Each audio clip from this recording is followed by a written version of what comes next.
Hello student, A1 study गुरु में आपका स्वागत है। A1 tuition centre Bariyarpur Sitamarhi. Bihar board class ninth का भारतीय भवन का एक्सरसाइज 16 बताने जा रहे हैं। एक्सरसाइज 16 का पार्ट 2 बताएंगे। पार्ट 2 में 4 से आगे बताएंगे, यानी 3 तक क्वेश्चन बता चुके हैं, 4 से और 4 से आगे बताने की कोशिश।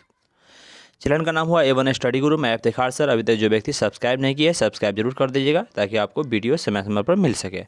ठीक है, चलिए आगे देखते हैं। उससे पहले फार्मूला देख लेते हैं। फार्मूला रिवाइज करना बहुत ज़रूरी होता है, क्योंकि क्षेत्रमिति में जब तक फार्मूला याद नहीं, जब तक चैप्टर नहीं बन पाता है, इसलिए क्या करेंगे, पहले फार्मूला देखेंगे। फार्मूला में देखेंगे पहले शंकु में, क्योंकि शंकु चैप्टर का नाम शंकु है। त्रिज्या r होगा, ऊंचाई h होगा, तिर्यक ऊंचाई l होगा। ये तो हमेशा रहता है। तो तिर्यक ऊंचाई l का फार्मूला होता है √r² प्लस h²। r बराबर होता है √l² माइनस h², जबकि h बराबर होता है √l² माइनस r²। ये तीनों का आपसी संबंध है। ठीक है, अब आते हैं फार्मूला पर। फार्मूला है शंकु के आधार की परिधि। शंकु के आधार की परिधि का मतलब हुआ कि निचका आधार वृत्ताकार होता है, तो वृत्त की परिधि क्या होता है, 2πr। तो शंकु के आधार की परिधि हो गया मेरा 2πr। शंकु के आधार का क्षेत्रफल, आधार का क्षेत्रफल मतलब हुआ कि वृत्त का क्षेत्रफल। आधार का क्षेत्रफल मतलब वृत्त का क्षेत्रफल। अब वृत्त का क्षेत्रफल होता है πr², इसलिए शंकु के आधार का क्षेत्रफल हो जाएगा πr²। शंकु का वक्र पृष्ठीय क्षेत्रफल, यहाँ पर वक्र जब पार्ट्स भी लिखा रहता है कभी कभी, तो शंकु का वक्र पृष्ठीय क्षेत्रफल हो जाता है πrl। इसलिए शंकु का संपूर्ण पृष्ठीय क्षेत्रफल हो जाता है πr² प्लस πrl। क्यों हुआ है, क्योंकि पूर्ण पृष्ठीय में निचका का जो है नीचे आधार है उसका भी क्षेत्रफल लेते हैं और वक्र भी लेते हैं। क्या लेते हैं, वक्र भी लेते हैं। तो निचका क्या है, निचका मेरा वृत्त है, तो वृत्त का क्षेत्रफल हो गया πr² और वक्र का हुआ πrl। तो दोनों को जोड़ देते क्या हुआ, πr² प्लस πrl। या इसी दोनों में पाई कॉमन लेते हैं, उनको r कॉमन लेते हैं, यहाँ से एगो r यहाँ से एगो l बच जाता है। तो फार्मूला बन जाता है πr into r plus l, जो क्या होता है, शंकु का पूर्ण पृष्ठीय क्षेत्रफल हो जाता है। शंकु का आयतन का फार्मूला होता है 1/3 πr² h। ये हुआ शंकु के सारे फार्मूला हो गया। अब चैप्टर की ओर चलते हैं। चौथा नंबर क्वेश्चन है 4 के ए है, यदि किसी लंबवृत्तीय शंकु की ऊंचाई को अपरिवर्तित रखते हुए का मतलब परिवर्तन नहीं करना, ऊंचाई बराबर रखना। यदि किसी लंबवृत्तीय शंकु की ऊंचाई को अपरिवर्तित रखते हुए मतलब ये है कि ऊंचाई में कोई परिवर्तन नहीं करना है, उसकी आधार मतलब नीचे होता है, त्रिज्या, आधार त्रिज्या मतलब त्रिज्या आधी कर दी जाए, यानी त्रिज्या क्या है, आधी कर दी जाए, तो मूल शंकु के आयतन और इस लघुकृत यानी छोटे जो शंकु बना उसके आयतन का अनुपात कौन सा होगा। निम्नलिखित में यानी ऑप्शन बोला था कौन सा होगा। पहला कंडीशन क्या है, एक लंबवृत्तीय शंकु है, तो पहले से एक शंकु देख रहे हैं यहाँ पर। यहाँ क्या है, एक शंकु हम बनाए हुए हैं जो एक साधारण शंकु है। कहा गया कि एक और शंकु लेना है जिसमें ऊंचाई को अपरिवर्तित रखते हुए मतलब ऊंचाई उतना ही रहेगा। तो ऊंचाई जितना ऊंचाई हो उतना ही ऊंचाई का हम शंकु रहने दिए है। कह रहा उसकी आधार त्रिज्या आधी कर दिया। ये त्रिज्या जितना था उसका आधिया हम छोटा त्रिज्या कर दिया, तो छोटा आधार हो गया है। त्रिज्या हम कम करेंगे तो बड़ा आधार था, अब क्या हुआ, छोटा आधार हो गया है। तो कह रहा आधी कर दिया, तो मूल शंकु का आयतन यानी पहले का शंकु जो उसका आयतन और इस लघुकृत छोटका लघुकृत जो आयतन शंकु बना है इसका आयतन का अनुपात कौन सा होगा। अनुपात निकालने के लिए बोल रहा है। क्या बोल रहा है, निकालने के लिए अनुपात।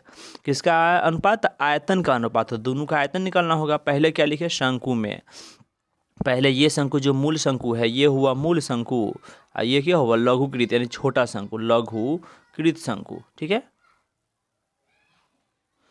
अब मूल शंकु का आयतन निकालेंगे, फिर लघुकृत का। तो मूल शंकु में क्या है कि शंकु में त्रिज्या हो गया r, यानी इसका त्रिज्या कितना रहेगा, r रहेगा। ऊंचाई मेरा h रहेगा, ऊंचाई को हम h मान लिए। तो शंकु का आयतन क्या हो जाएगा, 1/3 πr² h। ये हो गया, ये मूल शंकु का आयतन हुआ। नए शंकु में क्या करना है कि ऊंचाई को तो कुछ नहीं करना, लेकिन त्रिज्या को आधा कर देना। त्रिज्या मेरा पहले r था, अब कितना हो जाएगा, r/2 की आधा हो गया। r/2 की ऊंचाई h था पहले भी, अभी भी h रहना, कोई परिवर्तन नहीं करना, तो ऊंचाई h का h रह ही जाएगा। ठीक है, अब इसका आयतन निकालेंगे। तो आयतन का फॉर्मूला क्या होता है, 1/3। तो नए शंकु का आयतन 1/3 πr² h। तो पाई r के जगह r/2 ना है, तो r/2 के स्क्वायर के इंटू h किए। 1/3 है, ये रहने दिए, पाई के पाई रहने दिए, r² है, ये r/2 के स्क्वायर किए तो r²/4 आ गया है, इंटू h था रहने दिए। अब गुना कीजिए, देखिए इधर एक है तो एक रह गया, 3 चौका कितना हो जाएगा, 12। तो 1/12 ये पाई है, r² है, h है, तो क्या हो जाएगा 1/12 πr² h। ये क्या हुआ, नया शंकु का आयतन। प्रश्न से क्या पूछा गया, अनुपात बराबर। पुराने यानी मूल शंकु का आयतन है, नया शंकु का आयतन का अनुपात है। मूल शंकु का आयतन कितना है 1/3 पाई आर स्क्वायर एच, और नया शंकु का अनुपात कितना है 1/12 pi r square h. Pi r square h से पाई आर स्क्वायर एच खत्म हो जाएगा, और यहाँ 3 से 12 कटेगा 4 मरतबा, कितना मरतबा कटेगा 4 मरतबा। तो इधर नहीं कुछ बचा था 1/1 हो गया अनुपात, यहाँ बचा है 4 मरतबा कटा था 1/4 हो गया। दोबारा सुनिए, यहाँ 1/3 बचा हुआ था अनुपात, और उधर 1/12 है, 3 से है नहीं 4 मरतबा कट जाता है। अब यहाँ कुछ नहीं बचा 1/1 अनुपात, और यहाँ 1/4, वही चीज़ हम यहाँ लिख दी है कि 1/1 अनुपात 1/4। तिरछा गुना करेंगे, 4 में 1 से गुना करेंगे तो हो जाएगा मेरा 4 अनुपात 1 में हम 1 से गुना करेंगे तो हो जाएगा 1, तो कितना हो गया 4/1। ये क्लियर आंसर है। चलिए आगे बढ़ते हैं। 4 के बी में देखिए लिखा हुआ है कि यदि किसी शंकु के त्रिज्या और ऊंचाई दोनों ही दूनी कर दी जाए, त्रिज्या और ऊंचाई दोनों को दूनी कर दी जाए, तो नए ठोस के घनफल, घनफल मतलब आयतन, एवं पहले ठोस के घनफल का अनुपात, यानी पहले नए का लेना है फिर पहले का लेना है। क्या कि पहले एक शंकु में त्रिज्या आर ऊंचाई एच होता है, तो नए वही मूल शंकु यानी मूल शंकु में मान लीजिए ये वाला है, त्रिज्या आर है ऊंचाई एच है, तो क्या है इस शंकु का आयतन निकाले 1/3 पाई आर स्क्वायर एच हो गया। अब करें कि जो नया शंकु रहेगा ना उसमें त्रिज्या और ऊंचाई दोनों ही दुनी कर दिया, कितना कर दिया है दुनी कर देना है। क्या कि नया शंकु में त्रिज्या दुगुनी करना है, तो पहले आर था दुगुना करेंगे तो 2r हो जाएगा। ऊंचाई एच है, दुगुना करेंगे तो 2h होगा। जैसे हम आकृति में देख रहे हैं क्या है, त्रिज्या को बड़ा कर दिया, ऊंचाई भी क्या है लंबा कर दी है। जो ऊंचाई था उसके बड़ा कर दी, त्रिज्या को क्या किया त्रिज्या से बड़ा हो गया, तो क्या हो गया ये बड़ा शंकु बन गया है। तो इसी प्रकार देख रहे हैं कि त्रिज्या को दुगुना कर दिया, ऊंचाई को दुगुना कर दिया, तो क्या हुआ शंकु मेरा बड़ा बन जाएगा। अब बड़ा शंकु बन तो गया है, अब क्या करना इस शंकु का आयतन भी निकालना है। तो क्या करेंगे हम आयतन निकालेंगे, लिखेंगे नए शंकु का आयतन 1/3 पाई आर स्क्वायर एच, 1/3 पाई के पाई रहने दिए, आर के जगह पर 2r है क्योंकि वहाँ पर दुगुना हो चुका था, 2r के स्क्वायर किए, एच जगह पर 2h है। जब गुना किए थे 1/3 है, पाई के पाई रह गया, 2r के स्क्वायर किए थे 4r स्क्वायर, 2 के स्क्वायर 4, r के square r square 4r square और 2h रह गया। गुना किए तो 2 चौका 8/3 हो जाएगा, बट्टा में 3 है तो 8/3 और पाई आर स्क्वायर एच हो गया। सवाल में पूछा गया था अनुपात में कि नए और पुराने का अनुपात निकालना है, तो अनुपात बराबर नए का पहले लिखा है पुराने का बाद में, क्योंकि नए पहले लेना पुराना बाद में लेना है। नया हुआ है 4/3 पाई आर स्क्वायर, और पुराना हुआ 1/3 pi r square h. Pi r square h से पाई आर स्क्वायर एच काट देंगे, नीचे 3 से 3 कट जाएगा, तो ऊपर बचा 8, यहाँ बचा 1, तो क्या हो जाएगा 8/1, ये मेरा क्या हुआ आंसर हो जाएगा। क्लियर है। चलिए आगे बढ़ते हैं। 4 के सी देखिए क्या कर रहा है, 10 सेमी ऊंचे शंक्वाकार तंबू के आधार की परिधि है 44 मीटर।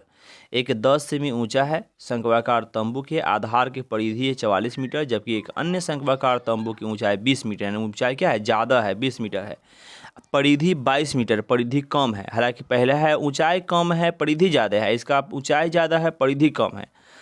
पहले तंबू या दूसरे तंबू के अंतर्विष्ट आयतनों का अनुपात का, अंतर्विष्ट मतलब अंदरूनी आयतन का अनुपात निकालना है। अंदरूनी आयतन में और बाहरी आयतन में कोई फर्क नहीं पड़ता है जब तक कि उसमें मोटाई नहीं दिया, इसमें कोई मोटाई चर्चा नहीं है, इसका मतलब कोई फर्क नहीं पड़ेगा। अंतर्विष्ट का है या बाहरी का है या सीधे आयतन बोले उससे कोई फर्क नहीं पड़ता है, आप डायरेक्ट आयतन निकालेंगे, इसमें कोई दिक्कत नहीं है। ठीक है, अब हम देखते हैं क्या कह रहा है कि 10 सेमी ऊंचा शंक्वाकार तंबू के आधार का परिधि 44 मीटर। जो पहले हम आकृति देख रहे हैं क्या देख रहे हैं कि इसका मान लिया ऊंचाई कितना है 10 मीटर, ठीक है, इसके आधार की परिधि यानी नीचा परिधि जो है वो कितना है 44 मीटर ज़्यादा है।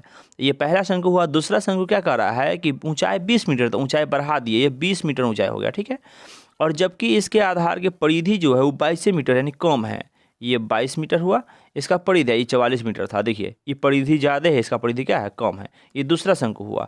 अब दोनों का आयतन निकालना था, क्या लिखे पहले शंकु में त्रिज्या नहीं मालूम है क्योंकि यहाँ पर ऊंचाई दिया 10 मीटर, त्रिज्या ना ऊंचाई दिया है 10 मीटर, परिधि दिया है 44 मीटर, तो आप त्रिज्या निकालेंगे। त्रिज्या कैसे निकालेंगे, परिधि दिया होता परिधि की सहायता से निकालेंगे। परिधि का मान 44 ना है, तो परिधि बराबर 2πr होबे करता है, परिधि का मान 44 यहाँ रख दिए बराबर 2 पाई की जगह 22/7 इंटू आर, 2 रहा 44 यहाँ है, 2 गुने 22 किया था 44 इंटू आर किया था 44r/7। देखिए ऊपर में 44 से 44 खत्म हो जाएगा, तो बचेगा यहाँ 1 और यहाँ बचेगा r/7।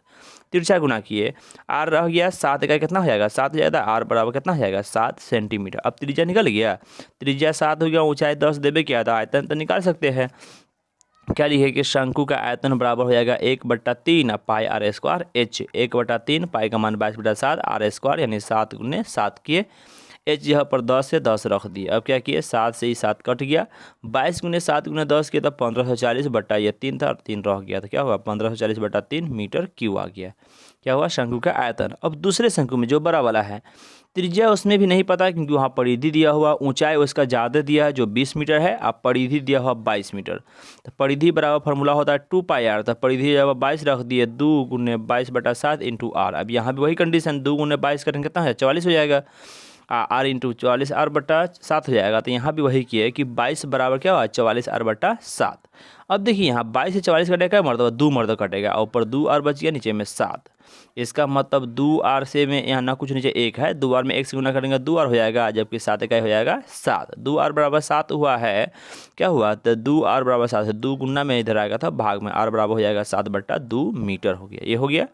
अब दूसरे शंकु का आयतन निकालेंगे, तो दूसरे शंकु का आयतन होता है 1/3 पाई आर स्क्वायर एच। तो 1/3 पाई का मान 22/7 आर स्क्वायर, तो 7/2 गुने 7/2, क्योंकि त्रिज्या कितना है 7/2 है। एच की जगह पर 20 रखेंगे क्योंकि ऊंचाई कितना है 20 है। अब क्या किए, 7 से 7 कट गया, 2 से कटेगा ये 10 मरतबा, 2 से कटेगा ये 5 मरतबा, 22 गुने 7 गुने 5 किया आया 770। अब बट्टा में 3 बचा हुआ था, बट्टा में 3 रह गया, 770 बट्टा 3 मीटर क्यूब। प्रश्न से पूछा गया था अनुपात निकालने के लिए कैसे, तो आपको नए और नए पुराने और नए पहले दोनों का अनुपात निकालना बारी बारी से, पहला और दूसरा। तो पहला का है 1540 बट्टा 3, दूसरा का है 770 बट्टा 3। 3 से 3 कट गया, इससे ही कटेगा 2 मरतबा, तो होता है 2 और उधर कुछ नहीं बचा था 1, तो क्या हुआ 2 अनुपात मेरा हो गया 1। क्लियर है। चलिए पांचवा सवाल है, कह रहा है 5 के ए में यदि किसी शंकु की तिर्यक ऊंचाई आधी कर दिया, तिर्यक ऊंचाई मतलब एल आधी कर दी जाए, आधार त्रिज्या दुगुनी कर दिया, आधार की त्रिज्या दुगुनी कर दी जाए, तो मूल शंकु के वक्र पृष्ठ अब नए शंकु के वक्र पृष्ठ का अनुपात निम्नलिखित में से कौन होगा। यानी हमें कह रहा है कि किसी शंकु के तिर्यक ऊंचाई आधी कर, तिर्यक ऊंचाई मतलब हुआ कि जो तिरछी ऊंचाई होता है ना उसको आधी कर दी जाए, और आधार त्रिज्या दुगुनी कर, त्रिज्या को बढ़ा दी जाए, तो मूल शंकु के वक्र पृष्ठ यानी पहल का जो था उसका वक्र पृष्ठ और नए का जो बना उसका वक्र पृष्ठ का अनुपात कौन होगा। अब देखिए पहला शंकु जो है वो त्रिज्या यहाँ पर है, त्रिज्या आर होगा और ऊंचाई एच वहाँ तिर्यक ऊंचाई एल होगा मान लेते हैं। तो यह लिखे शंकु में त्रिज्या आर है, तिर्यक ऊंचाई एल है, तो शंकु का वक्र पृष्ठ हो जाएगा पाई आर एल। लेकिन जो नया बन रहा है उसमें क्या करना है कि तिर्यक ऊंचाई आधी करना है, तिर्यक ऊंचाई यहाँ ना हुआ आधा कर दिया था, तिर्यक ऊंचाई आधा करना है, यानी एल था वो बोला था ये एल बट्टा 2, जबकि त्रिज्या दुगुना कर देना, त्रिज्या ये वाला आर था, तो ये कितना हो जाएगा 2 आर हो जाएगा। इसका नया शंकु में त्रिज्या हो गया 2 आर, तिर्यक ऊंचाई हो गया एल बट्टा 2, तिर्यक ऊंचाई एल बट्टा 2 हो गया और त्रिज्या हो गया 2 आर। तो अब क्या करेंगे इसका वक्र पृष्ठ निकालेंगे, शंकु का वक्र पृष्ठ क्षेत्रफल निकाले, पाई आर एल हुआ, क्या हुआ पाई आर एल, पाई रहने दिए आर की जगह पर 2 आर, एल की जगह पर एल बट्टा 2, क्योंकि यहाँ कितना है एल बट्टा 2 मान दिए हुआ है। तो अब क्या किए एल बट्टा 2 रख दिए। अब मान निकालेंगे, क्या करेंगे यहाँ 2 से 2 क्या हुआ कट गया, तो बचा पाई गुने आर गुने एल किए, तो क्या हुआ पाई आर एल मेरा मान आ गया। अब पहला का भी पाई आर एल था, इसका भी पाई आर एल है, तो क्या निकाले प्रश्न से अनुपात बराबर पहला का पाई आर एल अनुपात पाई आर एल, सेम से सेम कटेगा 1 मरतबा, यहाँ हो जाएगा 1, तो 1 अनुपात हो गया 1, ही मेरा क्या हुआ आंसर हो गया फाइनल। क्लियर है तक है। चलिए 5 के बी में है कि दो समान आधार त्रिज्या वाले लंबवृत्तीय शंकु के तिर्यक ऊंचाई 5:4 के अनुपात में है, तो उनके वक्र पृष्ठीय क्षेत्रफल का अनुपात ज्ञात करना हो। क्या ज्ञात करना हो, वक्र पृष्ठीय क्षेत्रफल का। समान आधार त्रिज्या वाले यानी त्रिज्या क्या है समान है, लंबवृत्तीय शंकु के तिर्यक ऊंचाई में तिरछी ऊंचाई 5:4 में है, अनुपात में तो उनके वक्र पृष्ठ निकालना है। माना कि ऊंचाइयों का अनुपात कितना है x है, अनुपातिक राशि x है, अनुपात में दिया है तो अनुपातिक राशि मानना होगा। ये ऊंचाइयों का तिर्यक ऊंचाई ना है, तिर्यक ऊंचाइयों का अनुपात, यहाँ ध्यान रखिएगा ये ऊंचाई नहीं तिर्यक ऊंचाई का अनुपात राशि, ठीक है ना। यानी तिर्यक ऊंचाई का अनुपातिक राशि कितना हो जाएगा x हो जाएगा। पहले शंकु में क्या लिखेंगे, पहले शंकु में ये क्या हो जाएगा, पहले शंकु में त्रिज्या तो आर रहेगा ही, रहने दी यहाँ पे, जबकि तिर्यक ऊंचाई कितना हो जाएगा एल बराबर रहेगा 5x हो जाएगा। अनुपातिक राशि x माने पहला का 5 है दूसरा का 4 है, 5/4 ना है, तो पहला का हो जाएगा 5x। क्या लिखा शंकु का वक्र पृष्ठ क्षेत्रफल पाई आर एल, पाई आर रहने दिए, एल के जगह पर 5x लिख दिए, तब 5 गुने किए तब 5 पाई आर एक्स, तब 5 पाई आर एक्स हो गया। ये क्या हुआ, पहले शंकु का वक्र पृष्ठीय क्षेत्रफल हो गया। दूसरे शंकु में क्योंकि कहा गया है दो समान आधार है तो आधार सेम रहेगा यानी त्रिज्या सेम रहेगा। तिर्यक ऊंचाई अब कह रहा है 5:4 था, दूसरा का 4 है तो 4x हो जाएगा, क्या हो जाएगा 4x हो जाएगा। तिर्यक ऊंचाई हो गया 4x, तिर्यक ऊंचाई हो गया 4x। अब क्या करेंगे, शंकु का वक्र पृष्ठ पर पाई आर एल होता है, पाई आर एल के जगह पर 4x रख देंगे तो हो गया क्या 4 पाई आर एक्स हो जाएगा। तब प्रश्न से अनुपात बराबर 5 पाई आर एक्स इंटू अनुपात 4 pi r x. Pi r x से पाई आर एक्स खत्म हो जाएगा तो बच जाएगा 5:4। मेरा क्या हुआ, यही आंसर हो जाएगा। क्लियर यहाँ तक है। चलिए आगे बढ़ते। छठा नंबर सवाल है, लिखा हुआ है कि समान आधार और समान ऊंचाई के लंबवृत्तीय बेलन और लंबवृत्तीय शंकु के आयतनों का अनुपात ज्ञात करना है। समान आधार रहेगा, आधार दोनों का बराबर रहेगा, समान ऊंचाई यानी ऊंचाई भी बराबर रहेगा। लंबवृत्तीय बेलन है, एगो लंबवृत्तीय शंकु है, दो चीज़ है, शंकु नहीं दोनों, एक बेलन है एक शंकु है, दोनों के आयतनों का अनुपात कितना होगा सो बताना है। पहले बेलन कहा गया था, बेलन में लिखे, बेलन में त्रिज्या आर हुआ, ऊंचाई एच हुआ, तो बेलन का आयतन हो गया पाई आर स्क्वायर एच। शंकु में आया था, शंकु में त्रिज्या आर है, ऊंचाई एच है, तो शंकु का आयतन हुआ 1/3 पाई आर स्क्वायर एच। कर दिए। प्रश्न से अनुपात बराबर क्या होता है कि बेलन का आयतन आया है पाई आर स्क्वायर एच, इसका आया 1/3 pi r square h. Pi r square h से पाई आर स्क्वायर खत्म हो जाएगा, यहाँ बच जाएगा 1:1/3। नहीं कुछ नीचे 1 देंगे, तिरछा गुना करेंगे, 3 इकाई यहाँ हो जाएगा 3, 1 इकाई हो जाएगा 1, तो कितना हो गया 3:1। मेरा क्या हुआ, इसका आंसर हो गया। क्लियर है तक है।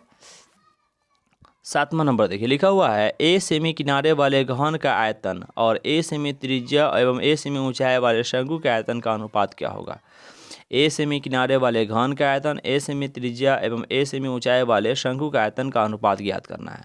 यानी दो चीज़ है, एक घन का आयतन है, एक शंकु का आयतन, दोनों का अनुपात निकालना। हल लिखे घन में, पहले घन के बारे में किए।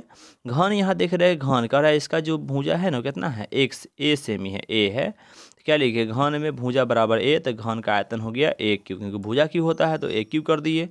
शंकु में यहाँ कहा गया थे ए सेमी त्रिज्या ए सेमी ऊंचाई, मतलब त्रिज्या हुआ ए और ऊंचाई हुआ ए, तो शंकु का आयतन 1/3 पाई आर स्क्वायर एच होता है ना, तो क्या किए 1/3 रहने दिए, पाई रहने दिए, आर स्क्वायर जहाँ पर ए का स्क्वायर एच जहाँ पर ए रहने दिए, क्या हुआ पाई ए स्क्वायर और ए मिलके ए क्यू हो जाएगा, तब पाई ए क्यू बट्टा 3 हो गया। अब हमें क्या करना है, दोनों का अनुपात निकालना था। क्या किए प्रश्न से, अब हमें घन का आयतन है ए क्यू है, इसका है पाई ए क्यू बट्टा 3। ध्यान से देखिए ए क्यू और उधर है पाई ए क्यू बट्टा 3, ए क्यू से ए क्यू खत्म हो गया तो यहाँ बच गया एक, अनुपात है सॉरी यहाँ बराबर नहीं अनुपात है, तो बच गया पाई बट्टा 3। यहाँ ना कुछ हो, एक दिए, तिरछा गुना किए, इस 3 में 1 से गुना किए तो हो गया 3 अनुपात पाई में 1 से गुना किए तो हो गया पाई, तो 3 अनुपात पाई, यही ना हुआ 3 अनुपात पाई हो गया। मेरा क्या हुआ, फाइनल आंसर हो गया। थैंक यू देखने के लिए। इस वीडियो को आप क्या अभी तक जो व्यक्ति सब्सक्राइब नहीं किए सब्सक्राइब कर दीजिए, चैनल को लाइक कर दीजिए, अगर अच्छा लगे तो शेयर भी कर दीजिए ताकि अपने दोस्तों में प्रॉब्लम सॉल्व हो सके। बाय।